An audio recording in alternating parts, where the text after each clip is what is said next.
Chapter 4 what books and burials tells us, यानी कि किताबों से और दफन हुई हुई चीज़ों से हमें क्या पता चलता है about the history. So Mary in the library. जैसे ही बेल बजती है टीचर बच्चों से कहती हैं, स्टूडेंट्स से, कि वो उनको फॉलो करें और सभी लोग जो हैं वो लाइब्रेरी जा रहे हैं फॉर द फर्स्ट टाइम। और जब मैरी लाइब्रेरी में जाती है तो वो देखती है कि जो लाइब्रेरी है वो उसके क्लासरूम जितनी बड़ी है और बहुत सारे शेल्व्स हैं, सभी शेल्व्स में किताबें हैं। एक कोने में एक कबर्ड है जिसमें बड़ी बड़ी वॉल्यूम्स रखी हुई हैं किताबों की। एंड क्योंकि वो कबर्ड खोलने का प्रयास कर रही थी, कोशिश कर रही थी, कबर्ड खोलने की कोशिश कर रही थी, तो जो टीचर है वो कहते हैं कि कबर्ड के अंदर बहुत स्पेशल किताबें हैं, अलग अलग रिलीजन्स के ऊपर हैं, वो है ना उनका टॉपिक। तो क्या आप जानते हैं कि यहाँ पर वेदास का भी एक सेट है। वेदास क्या होते हैं? मैरी को बड़ा अचंभा हुआ, उसको बड़ा आश्चर्य हुआ, वेद होते क्या हैं, वो जानना चाहती थी वेद के बारे में। So one of the oldest book of the world. तो आपने शायद वेद के बारे में सुना हो, वेदों के बारे में। 4 वेद हैं, ऋग्वेद, सामवेद, यजुर्वेद और अथर्ववेद, ठीक है। ओल्डेस्ट वेद है ऋग्वेद, जो कि आज से 3,500 साल पहले कंपोज हुआ। जो ऋग्वेद है उसके अंदर 1,000 से भी ज़्यादा हाइम्स हैं जिनको सुक्ता या वेल सेट कहते हैं। ये जो हाइम्स हैं ये अलग अलग गॉड्स और गॉडेसेस के प्रेज में हैं। और 3 गॉड्स स्पेशली इंपॉर्टेंट है इसमें: Agni, god of fire; Indra, warrior god; Soma, एक प्लांट है जिससे एक स्पेशल ड्रिंक प्रिपेयर की जाती है।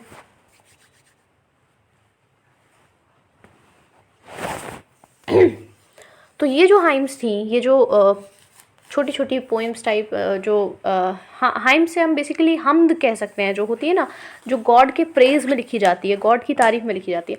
तो ये जो हाइम्स हैं ये सेजेस ने लिखी हैं, यानी ऋषियों ने लिखी हैं। और प्रीस्ट अपने शिष्यों को, अपने स्टूडेंट्स को पढ़ाते थे, उनको रिसाइट करने को बोलते होंगे, उनको मेमोराइज़ करने को बोलते होंगे कि वो हर सिलेबल, हर वर्ड, हर सेंटेंस को बिट बाय बिट मेमोराइज़ करें बहुत ध्यान से। ज़्यादातर जो हाइम्स हैं वो कंपोज़ की गई, उसके बाद में पढ़ाई गई, उसके बाद में लोगों ने उन्हें सीखा। इनमें से कुछ विमेन ने कंपोज़ की हैं, ठीक है। तो जो ऋग्वेद है वो ओल्ड या वैदिक संस्कृत में अगर हम देखें तो वो बहुत अलग है उस संस्कृत से जिसके बारे में हम स्कूल में पढ़ते हैं, है ना। संस्कृत और दूसरी भाषाओं की जहाँ तक बात है तो संस्कृत एक फैमिली ऑफ लैंग्वेजेस का पार्ट है जिसको हम इंडो यूरोपियन कहते हैं, ठीक है। और कुछ इंडियन लैंग्वेजेस जैसे कि असमीज़, गुजराती, हिंदी, कश्मीरी, सिंधी, और एशियन लैंग्वेजेस जैसे कि पर्शियन, और बहुत सी यूरोपियन लैंग्वेजेस जैसे कि English, French, German, Greek, Italian और स्पेनिश, वो इसी फैमिली से बिलोंग करती हैं। और इनको हम फैमिली इसलिए कहते हैं क्योंकि ओरिजिनली इनके अंदर काफ़ी सारे वर्ड्स कॉमन में थे। जैसे कि वर्ड मात्र जो है, मात्र संस्कृत का वर्ड है, और वो हिंदी में माँ बन जाता है और मदर बन जाता है इंग्लिश में, ठीक है। इसी तरीके से आप बहुत सारी सिमिलैरिटीज़ वर्ड्स में देख सकते हैं। जैसे एक और वर्ड है भ्राता, जो वर्ड है ना, तो भ्राता जो वर्ड है वो हिंदी में बन जाता है भाई और इंग्लिश में बन जाता है ब्रदर। सो इसी तरीके से बहुत सारे एग्जांपल्स हैं। तो क्या आपने कोई सिमिलैरिटी नोटिस की? दूसरी लैंग्वेजेस जो कि सब कॉन्टिनेंट में यूज़ की जाती हैं वो डिफरेंट फैमिलीज से बिलोंग करती हैं। फॉर इंस्टेंस वो लैंग्वेजेस जो कि नॉर्थ ईस्ट में यूज़ की जाती हैं वो तिब्बतो बर्मन फैमिली से बिलोंग करती हैं। तमिल, तेलुगु, कन्नड़, मलयालम वो द्रविडियन फैमिली से बिलोंग करती हैं। और लैंग्वेजेस जो कि झारखंड और सेंट्रल इंडिया के पार्ट्स में बोली जाती हैं वो ऑस्ट्रो एशियाटिक फैमिली से बिलोंग करती हैं।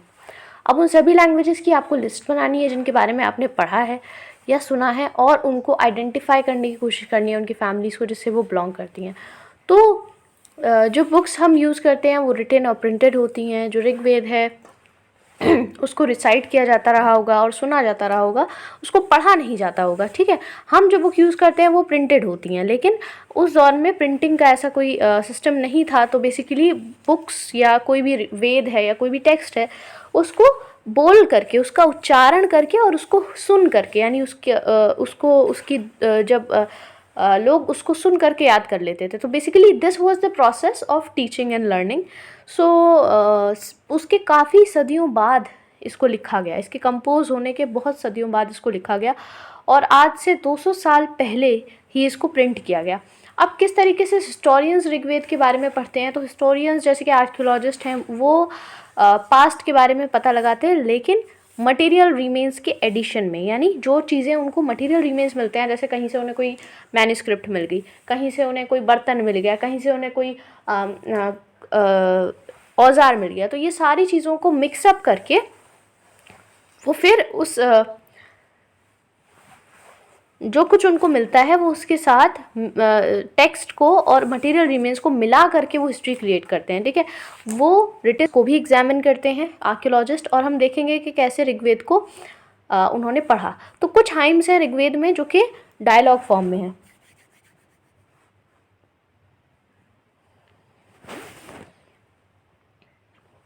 ठीक है, और ये ऐसी ही एक हाइम का पार्ट है, एक डायलॉग हो रहा है, एक सेज है जिनका नाम विश्वामित्र है, और दो नदियां हैं ब्यास और सतलज। तो इनके बीच में जिनको देवियों की तरह पूजा जाता है, तो विश्वामित्र और इन दो नदियों के बीच में वार्तालाप चल रहा है, ठीक है, बातचीत चल रही है। तो जब आप रिवर्स को आप ढूंढ सकते हैं, ब्यास और सतलज ये इंडस से निकलती हैं, इंडस रिवर से निकलती हैं, ठीक है। तो विश्वामित्र और नदियों की ये कहानी है। विश्वामित्र कहते हैं, ओ नदी नीचे उतर आओ पहाड़ से, नीचे उतर आओ पहाड़ से, ओ नदियों नीचे उतर आओ पहाड़ से, दो घोड़ों की तरह, दो चमकती गायों की तरह, जो कि अपने बछड़ों को लिक करती हैं, यानी चाटती हैं, है ना।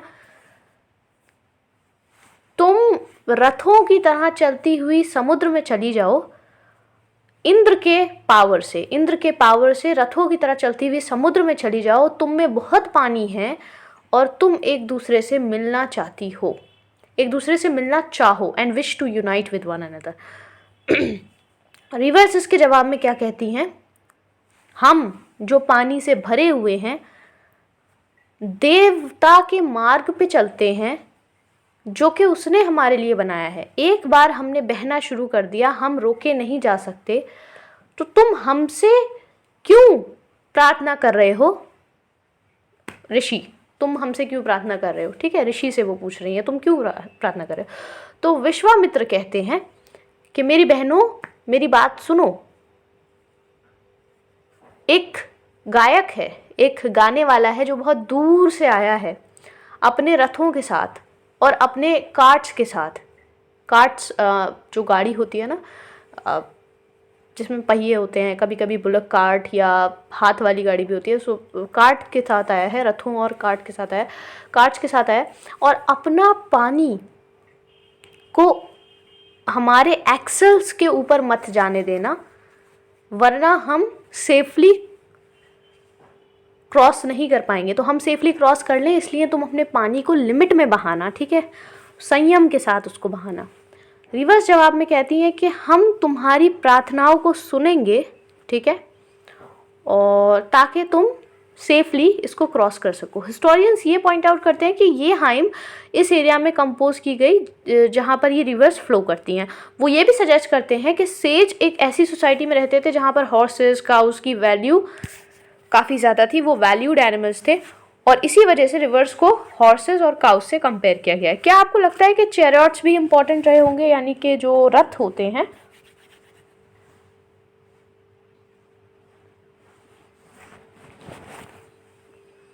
वो भी इंपॉर्टेंट रहे होंगे?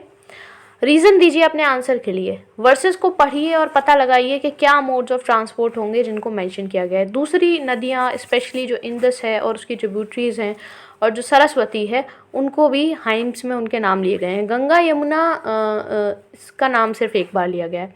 अगर आप मैप 1 की तरफ देखो जो कि पेज 2 पे दे रखा है और लिस्ट, तो वहाँ से आप 5 नदियों के नाम लिखो जो कि ऋग्वेद में जिनका नाम नहीं है, ठीक है। चलिए आगे बढ़ते हैं। कैटल, हॉर्सेस एंड चेरियट्स की बात कर लेते। तो कैटल, हॉर्सेस और चेरियट्स की बात कर लेते हैं। तो बहुत सारी प्रेयर्स हम ऋग्वेद में देखते हैं जो कि कैटल के लिए हैं। चिल्ड्रन स्पेशली जो लड़के हैं घर के, जो बेटे हैं और जो घोड़े हैं, तो बेसिकली ऋग्वेद की सोसाइटी जो है, ऋग्वैदिक सोसाइटी जो है, उसके अंदर 3 चीज़ों को बहुत महत्व दिया जा रहा है। एक कैटल, दूसरे लड़के, बच्चे घर के, मतलब अगर बच्चा हो रहा है घर में तो वो लड़का होना चाहिए, बेसिकली इतना सिंपल है इसको समझना, और तीसरे घोड़े। इन 3 चीज़ों का बड़ा महत्व है। हॉर्सेस को चैरियट्स में योग किया जाता है, उनको लगाया जाता है और फिर उनको बैटल में यूज़ किया जाता है, उनको जंग में यूज़ किया जाता है। और जंग क्यों लड़ी जा रही है? जंग और ज़्यादा कैटल को अक्वायर करने के लिए, कैप्चर करने के लिए लड़ी जा रही है। बैटल्स ज़मीन के लिए भी हो रही हैं, लड़ाइयाँ जंग हो रही हैं ज़मीन के लिए हो रही हैं, जो कि इम्पॉर्टेंट है एज अ पैस्चर लैंड। और हार्डी क्रॉप्स को ग्रो करने के लिए हो रही हैं, जो कि जल्दी पक जाते हैं, जैसे कि बार्ले। कुछ बैटल्स पानी के लिए भी हो रही हैं ताकि और कुछ बैटल्स लोगों को कैप्चर करने के लिए भी हो रही हैं। कुछ वेल्थ जो कि ऑब्टेन की गई बाय दिस प्रोसेस, उसको लीडर्स अपने पास रखते हैं। कुछ वेल्थ प्रीस्ट को दे देते हैं और बाकी की वो आम लोगों में डिस्ट्रीब्यूट कर देते हैं। कुछ वेल्थ को यूज़ करते हैं फॉर द परफॉर्मेंस ऑफ यजनास या सेक्रीफाइस, बलि जिसको हम कहते हैं, जिसमें ऑफरिंग दी जाती है इनटू द फायर, यानी आग के अंदर सेक्रीफाइस किया जाता है। आग के अंदर सेक्रीफाइस नहीं किया जाता है, बेसिकली आग के अंदर चीज़ डाल के ये समझा जाता है that we have sacrifice something, ठीक है। तो ऑफरिंग्स दिए जाते हैं, बलि दी जाती है, और ये सब देवी देवताओं के लिए होता है। ऑफरिंग के अंदर बहुत सारी चीज़ें होती हैं, जैसे घी हो गया, अनाज हो गया, और कुछ कुछ केसेस में एनिमल्स भी होते हैं, ठीक है। ज़्यादातर जो आदमी हैं वो इन सब वॉर्स में पार्टिसिपेट करते हैं। कोई रेगुलर आर्मी नहीं है, लेकिन असेंबलीज़ हैं जहाँ पे लोग मिल रहे हैं, मैटर्स डिस्कस कर रहे हैं वॉर के और पीस के, और लीडर्स को चूज़ कर रहे हैं, ठीक है। लीडर्स ब्रेव हैं, स्किलफुल वॉरियर्स हैं। अच्छा, वर्ड्स टू डिस्क्राइब पीपल, लोगों को डिस्क्राइब करने के लिए ऋग्वेद में क्या क्या वर्ड्स यूज़ किए गए हैं? तो बहुत सारे तरीके हैं लोगों को डिस्क्राइब करने के। अगर हम उस काम के टर्म में डिस्क्राइब करना चाहें जो वो कर रहे हैं, तो जो लैंग्वेज वो बोलते हैं या फिर जहाँ वो रहते हैं या उनकी फैमिली या उनकी कम्युनिटी या कल्चरल प्रैक्टिसेस, तो उनके कई सारे नाम रख सकते हैं।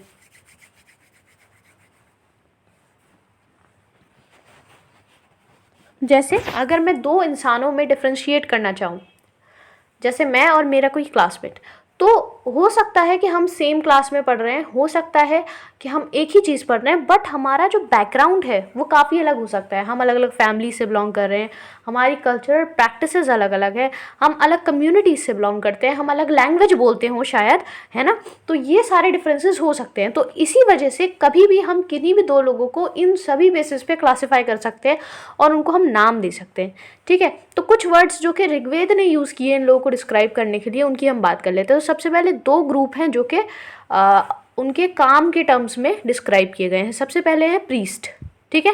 प्रीस्ट जिनको ब्राह्मण कहा गया है, ठीक है, कभी कभी ब्राह्मण कहा गया है, जो कि अलग अलग रिचुअल्स परफॉर्म करते हैं। और दूसरे हैं राजाज, है ना। राजाज के बारे में, राजाज ये वो वाले राजाज नहीं है जिनके बारे में आपने पढ़ा है अभी तक या आप आगे पढ़ोगे। इनके पास कोई कैपिटल सिटीज़ नहीं होती, कोई पैलेसेस नहीं होते, कोई महल नहीं होते, कोई आर्मी नहीं होती, कोई कुछ नहीं होता, और ना ही ये टैक्स कलेक्ट करते हैं, ठीक है। जनरली जो बेटे हैं वो ऑटोमेटिकली सक्सीड करते हैं फादर्स को, मतलब ऑटोमेटिकली सक्सीड नहीं करते फादर को एज राजाज, ठीक है। सो ये जो राजाज हैं, ओके, हो गया। अच्छा, प्रीवियस सेक्शन को पढ़िए एक बार और देखिए कि आपको राजाज के बारे में क्या पता लगता है। ओके, प्रीवियस सेक्शन, चलो अभी आगे बढ़ते हैं। दो वर्ड्स को यूज़ किया गया है टू डिस्क्राइब द पीपल और the community as a whole, यानी दो शब्दों का इस्तेमाल किया गया है पूरी कम्युनिटी, पूरे लोगों को एज अ होल डिस्क्राइब करने के लिए। एक वर्ड है जन, जन जो आज भी हम हिंदी में यूज़ करते हैं और दूसरी लैंग्वेज में, और दूसरा वर्ड है विश, ठीक है। तो जैसे कि जो वर्ड है वैश्य, वैश्य बनता है फ्रॉम द वर्ड विश, जिसके बारे में आप चैप्टर 5 में पढ़ोगे। बहुत सारे विश या जन जो हैं उनको बाय नेम मेंशन किया गया है, तो हमें रेफरेंसेस मिलते हैं टू द पुरु जन और विश और भारत जन और विश या यदु जन, यदु विश, है ना, इसी तरीके से। तो क्या इन सभी क्या ये नाम आपको सुने सुने लग रहे हैं? तो ये नाम सुने सुने मुझे तो लगे, बिकॉज भारत की अगर हम बात करें, so the Mahabharata is the story of the Bharata family actually, है ना। एंड क्योंकि उन्हीं के पूर्वज भारत रहे थे, जो महाभारत का पूरा, it's so beautiful, it's a beautiful epic and basically it is so helpful to understand your past. And अगर हम पुरु की बात करें, तो वो जो पौरव साम्राज्य है, पौरव किंगडम है, जिस पुरु को हम पोरस के नाम से भी जानते हैं, है ना। सो ये अलग अलग फैमिलीज़ हैं। तो ये नाम सुने सुने लग रहा है। मेरे ख्याल से यहाँ यदु वंश जो है वो यादव वंश की बात हो रही है ना। यदुजन जो है ना। So I am not clear in this, I will tell you in some other video about this. कभी कभी क्या होता है कि जो लोग जो कि इन हाइम्स को कंपोज कर रहे हैं वो खुद को आर्य बताते हैं, ठीक है, और अपने ओपोनेंट्स को दासाज या दस्यूज बताते हैं, ठीक है। यानी कि हम आर्य हैं, आर्याज हैं, और वो दास हैं, दस्यूज हैं, ठीक है। तो ये वो लोग हैं जो कि सेक्रीफाइसेस परफॉर्म नहीं करते और प्रोबेबली अलग अलग लैंग्वेजेस बोलते हैं। और उसके बाद में जो टर्म दास है उसका फेमिनिन होता है दासी, जो जिसका मतलब होता है स्लेव यानी गुलाम। स्लेव्स वो औरतें या वो आदमी होते हैं जो जंग में कैप्चर किए गए और उनको एज ए प्रॉपर्टी ट्रीट किया जाता है ऑफ देयर ओनर, यानी उनके मालिक की प्रॉपर्टी के तौर पे उनको ट्रीट किया जाता है। वो कुछ भी करवा सकते हैं, कोई भी वर्क जो वो चाहें। जो ऋग्वेद है उसको नॉर्थ वेस्ट में कंपोज किया गया सब कॉन्टिनेंट के, लेकिन दूसरे डेवलपमेंट्स भी हो रहे थे, ठीक है, और हम इन्हीं की तरफ देखेंगे एट सम ऑफ दीज। तो सबसे पहले silent sentinels, the story of the megaliths. Megaliths की स्टोरी थोड़ी सी समझ लेते हैं। तो अगर आप इलस्ट्रेशन पे देखो जो कि अगले पेज पे दे रखी है, तो यहाँ पे स्टोन बाउल्डर्स हैं जिनको मेगालिथ्स कहा जाता है, लिटरली बिग स्टोन्स, और जो छोटे छोटे पत्थर होते हैं उनको माइक्रोलिथ्स कहा जाता है। तो ये इतने केयरफुली अरेंज किए हैं लोगों ने कि इनको बरियल साइट्स को मार्क करने के लिए यूज़ किया जाता है। अच्छा, जो प्रैक्टिस है मेगालिथ्स को इरेक्ट करने की, ठीक से अरेंज करने की, वो आज से 3000 साल पहले शुरू हुई और पूरे डेक्कन में, साउथ इंडिया में काफ़ी प्रेवलेंट थी, और नॉर्थ ईस्ट में, कश्मीर में बहुत ज़्यादा ये प्रैक्टिस प्रेवलेंट थी। कुछ इंपॉर्टेंट मेगालिथिक साइट्स मैप 2 पे शो की गई हैं, पेज 13 पे, और कुछ मेगालिथ्स जो हैं उनको सरफेस पे देखा जा सकता है। दूसरे मेगालिथिक बरियल्स अंडरग्राउंड होते हैं। कभी कभी आर्कियोलॉजिस्ट एक सर्कल स्टोन बाउल्डर्स का देखते हैं, या एक सिंगल लार्ज स्टोन होता है जो कि ग्राउंड पे रखा हुआ होता है। तो ये सभी क्या है, ये इंडिकेशंस हैं कि इसके नीचे क्या है, एक बरियल है, यहाँ पे कुछ दफना रखा है उन्होंने, है ना। सो इस तरीके का मेगालिथ को हम कहते हैं सिस्ट, ठीक है। कुछ सिस्ट हमें जैसे कि ऊपर दिखाई गई है, इस प्रकार की सिस्ट का पोर्ट होल्स होते हैं। पोर्ट होल्स को यूज़ किया जा सकता है एज एन एंट्रेंस, एंड बहुत सारी अलग अलग चीज़ें हैं जो कि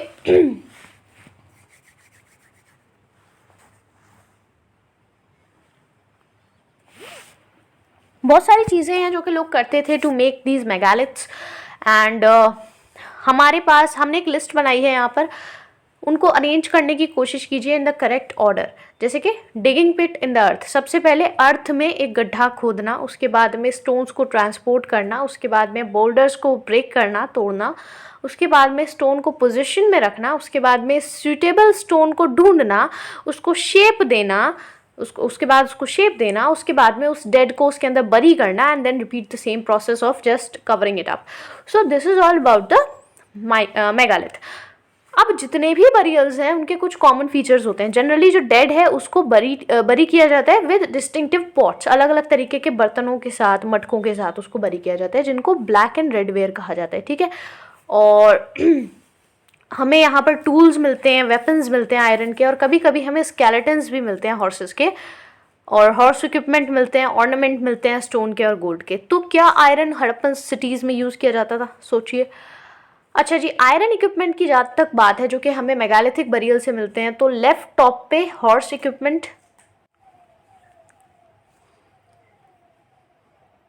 लेफ्ट टॉप पे हॉर्स इक्विपमेंट है, लेफ्ट ब्लो पे एक्सेस है, और ब्लो जो है वो एक टैगर है, ठीक है। अच्छा, finding out about social differences. Social differences के बारे में हम थोड़ा सा पता लगाते हैं कि उस समाज में क्या सामाजिक समानता थी, क्या इक्वालिटी थी, या फिर कुछ फ़र्क था। तो आर्कियोलॉजिस्ट ऐसा सोचते हैं कि आर्कियोलॉजिस्ट का सोचना है कि जो ऑब्जेक्ट्स उन्हें मिल रहे हैं विद अ स्केलेटन, वो प्रोबेबली किसी डेड पर्सन से बिलोंग करते हैं, और कभी कभी ज़्यादा ऑब्जेक्ट्स एक ग्रेव में मिलते हैं देन इन अनदर, यानी कि कुछ ग्रेव्स में कुछ भी नहीं है और कुछ ग्रेव्स में बहुत कुछ है। जैसे कि ब्रह्मगिरी, अगर आप मैप 2 पे देखें, पेज 13 पे, तो यहाँ पे एक स्केलेटन बरी किया गया है विद 33 गोल्ड बीट्स, ठीक है। 33 गोल्ड बीट्स के साथ उसको बरी किया गया है। 2 स्टोन बीट्स हैं, 4 कॉपर बैंगल्स हैं, और 1 कॉन्च का शेल है, ठीक है। दूसरे स्केलेटन्स के पास सिर्फ एक पॉट है। तो ऐसा क्यों हो रहा है भाई, किसी के पास एक पॉट है और किसी के पास चूड़ियाँ भी हैं, किसी के पास स्टोन बीड्स भी हैं, गोल्ड बीड्स भी हैं। Why this is happening? Because there is not equality, है ना। equality is not present in that society. So that is why this is happening, and we need to understand that this is all because of the differences that were there in the society of that period. अच्छा जी, ये सब finds हमें ये बताते हैं कि कुछ differences status में रहे होंगे अमंग्स द पीपल जिनको बरी किया गया है, और कुछ रिच रहे होंगे, दूसरे पुअर रहे होंगे, कुछ सरदार रहे होंगे, कुछ उनके फॉलोअर्स रहे होंगे.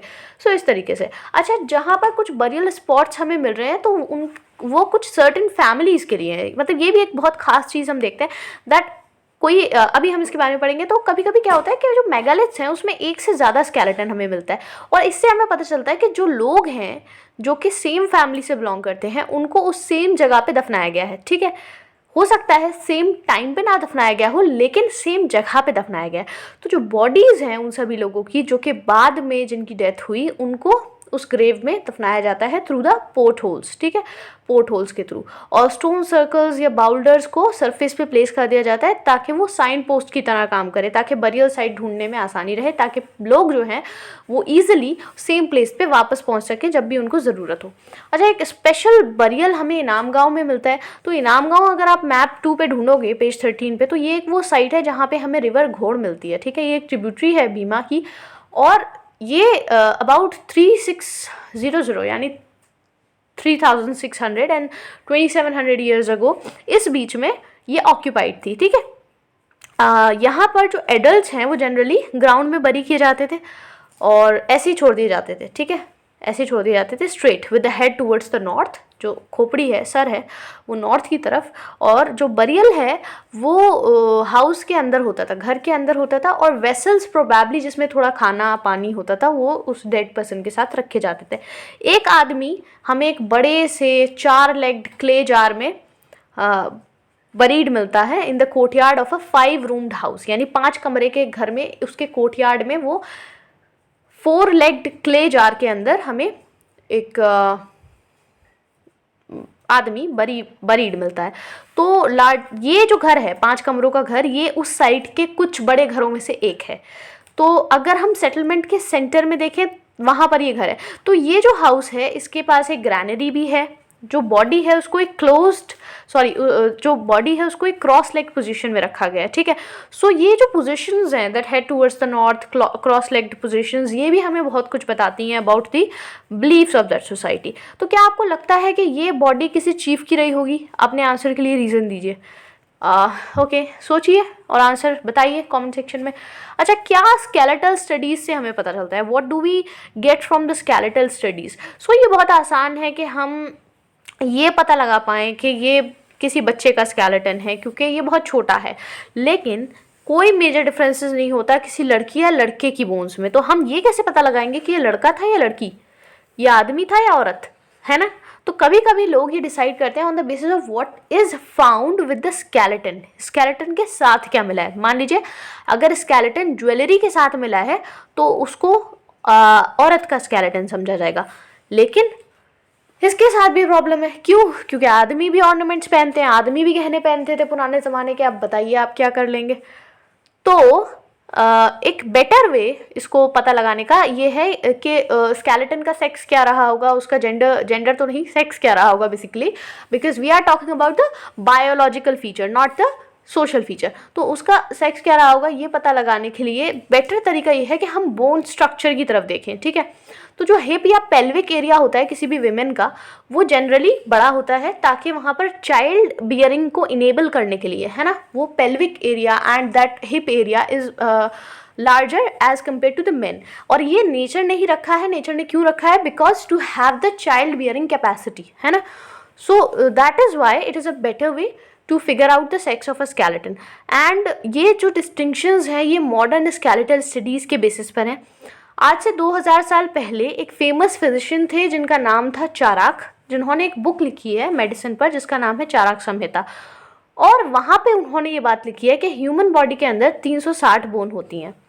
अब ये एक बहुत बड़ा नंबर है. ठीक है, 200 बोन्स जो कि मॉडर्न एनाटॉमी बताती है कि 200 बोन्स होती हैं, तो उसके कंपैरिजन में 360 बोन्स एक बहुत बड़ा नंबर है. चाराक इस फिगर पे ऐसे पहुँचे कि उन्होंने टीथ, जॉइंट्स, कार्टिलेज, सब कुछ बोन्स जो है काउंट की थी. अच्छा, यहाँ पे एक सवाल है, how do you think he found out about the human body in such great details. तो ऑब्वियस सी बात, मुझे तो यही लग रहा है कि उन्होंने किसी ह्यूमन बॉडी को पूरा स्टडी किया होगा, उसको डेड पर्सन को स्टडी किया होगा पूरा, है ना। तो ऑक्यूपेशन इन इनाम गांव, इनाम गांव में कौन कौन से ऑक्यूपेशंस हैं, कौन कौन से पेशे हैं। सो आर्कियोलॉजिस्ट को ये पता चला है कि वहाँ पर उन्होंने ढूंढे हैं सीड्स, गेहूं के, बार्ले के, राइस के, पल्सेस के, मिलेट्स के, पीस के और सेसमे के। और काफ़ी ज़्यादा जानवरों की हड्डियाँ भी मिलती हैं, बहुत सारे हड्डियों पर कट मार्क्स हैं, जिससे ये पता चलता है कि इनको खाने के लिए यूज़ किया गया होगा। और ये इनके अंदर cattle, buffalo, goat, sheep, dog, horse, ass, pig, sambar, spotted deer, black buck, antelope, hare, mongoose and birds, crocodile, turtle, crab fish, ये सब चीज़ें आती हैं। तो हमें ये एविडेंस मिलता है कि फ्रूट्स जैसे कि बेर हुआ, आंवला हुआ, जामुन हुआ, डेट्स और बहुत सारी वैरायटीज़ की बेरीज को कलेक्ट किया गया इन दिस प्रोसेस। अब इस एविडेंस को यूज़ कीजिए और पॉसिबल ऑक्यूपेशंस की लिस्टिंग कीजिए ऑफ द पीपल एट इनाम गांव। नाउ एल्सवेयर, बाकी दुनिया क्या कर रही है भाई। इंडिया में तो ये सब चल रहा है, बाकी दुनिया में क्या चल रहा है। सो चाइना अपने एटलस में ढूंढिए। आज से 3500 साल पहले हम ये देखते हैं कि कुछ फर्स्ट एविडेंस राइटिंग के हमें चाइना में मिलते हैं, और ये जो राइटिंग है ये एनिमल बोन्स के ऊपर है। ये बोन्स ओरेकल बोन्स कहलाती हैं, क्योंकि इनको फ्यूचर प्रिडिक्ट करने के लिए यूज़ किया जाता था। एंड किंग्स अपने क्वेश्चंस इन बोन्स पे स्क्राइब करवाते थे। क्या वो लड़ाई जीतेंगे, क्या वो जंग जीतेंगे, क्या इस बार की हार्वेस्ट अच्छी होगी, क्या उनके बेटे होंगे। तो जो बोन्स हैं उसको फिर आग में डाल दिया जाता था, उसके बाद में आग से वो बोन जो है वो टूट जाती थी।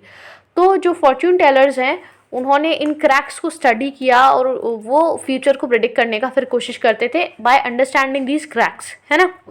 सो जैसा कि आप एक्सपेक्ट कर सकते हो, कभी कभी मिस्टेक्स भी हो सकती हैं।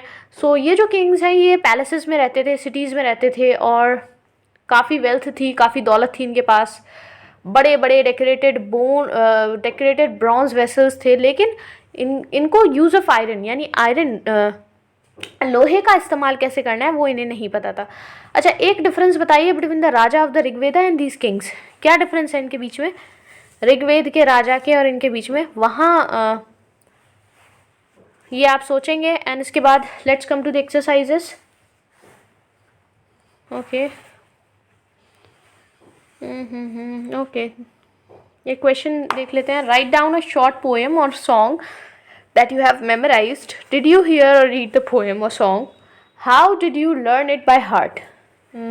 Maybe because I like it, or maybe I had a connection with it. These are the two only reasons that I think that in that case a person will be able to memorize anything by heart, or maybe sometimes it's a compulsion for us. That's why we do. Okay, thank you for watching this video, and if you like this video then please subscribe to my channel. And one more thing, if you have any query related to anything then please write that down in the comment section below. Thank you for watching. Be healthy, be safe, and keep studying. Thanks a lot.